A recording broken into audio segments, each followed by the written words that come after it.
Same steps we'll need to use. So the vertical asymptote.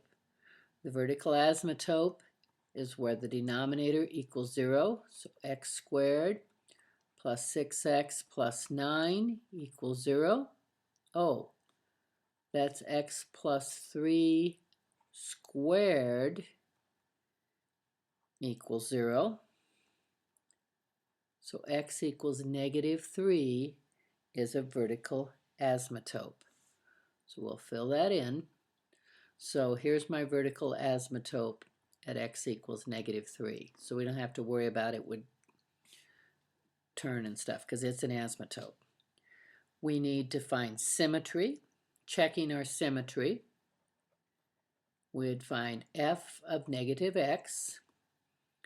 So that would be -x squared would give me x squared minus 3x minus 4 over an x squared minus 6x plus 9.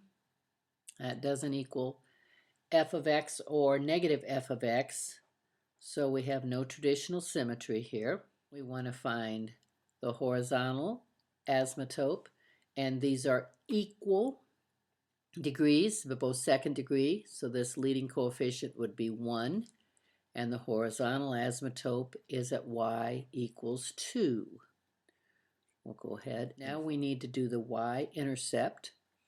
And for the y-intercept, we let x be 0. So it becomes the point 0 something. 0, 0, -4, 0, 0, 9. So it's -4 ninths. For the y-intercept, 0, -4 ninths, a little short of halfway. Be approximately right here. We want to find the x-intercept. We set the numerator equal to 0. So we'll have 2x squared plus 3x minus 3x minus 4 equals 0. And that does not factor. So we have to use the quadratic formula. And x will equal -3 plus or minus the square root. 3 squared would be 9, minus 4 times 2 times -4. 2 times 4 is 8. Negative, it's going to be positive. Times that 4 again, 32 plus the 9 will make this the square root of 41 all over 2a, which will be 4. Now, these are going to be real numbers, so they count. So we're actually going to have 2 points. These are going to be approximately 85 hundredths for the positive, and the negative will be approximately 2.35. So I have 2 different y-intercepts, approximately here. Oops, nope, that's not there. Approximately here, 85 hundredths, and -2 and 35 hundredths. It's going to be about right here. Okay. The next thing is, does it cross the horizontal asymptote? Well, let's find out by taking the equation 2x squared plus 3x minus 4 over x squared plus 6x plus 9, and we set that equal to the horizontal asymptote, which is 2.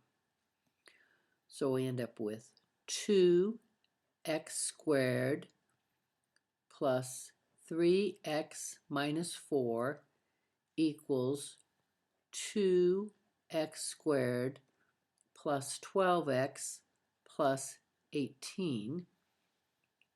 Or this turns out to be -22 equals 9x, and x equals -22 ninths, which is -2 and 4 ninths.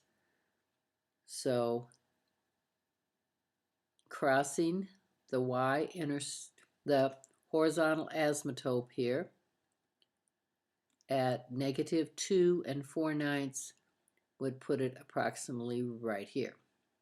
Now we need to check intervals. Well, we have a number of them. We have from -infinity, going from the left, we run into the vertical asymptote at -3. Then from there, from -3, the next thing we run into is the -2.35. Then from the -2,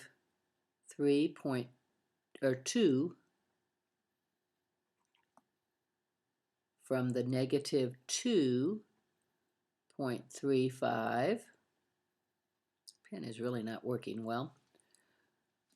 Going along here, this one does not count, so the next thing we run into is the 0.85, and then the 0.85 we can go to infinity.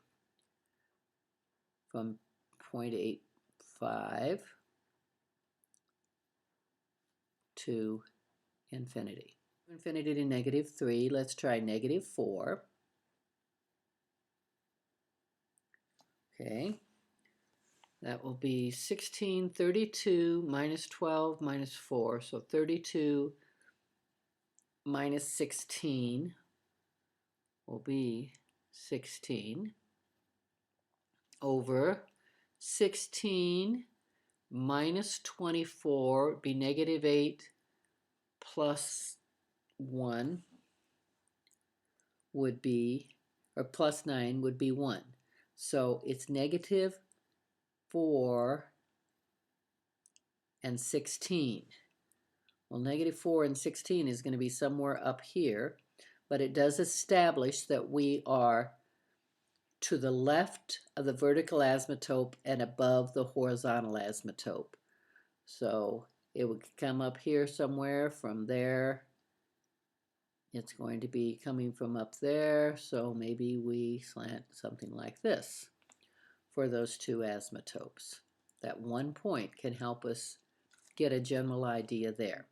-3 to -2.35, well, actually, we've already got this point here. That works. So we don't have to check another point. -22/9. 2. We've already got that point. 2.35 to 0.85. Oh, we've already got 0. So we've already got 0 and -4/9. So we can use that one. So then we need a point from 0.85 to infinity. Let's use 2. So x is 2 there. Going up to my 2 squared would be 4 times 2 is 8 plus 6, 14 minus 4. So we've got 10 for the numerator. For the denominator, 2 squared would be 4 plus 12, 16 plus 9 would be 25. So that would reduce to 2/5. So 2 2/5 would be approximately here.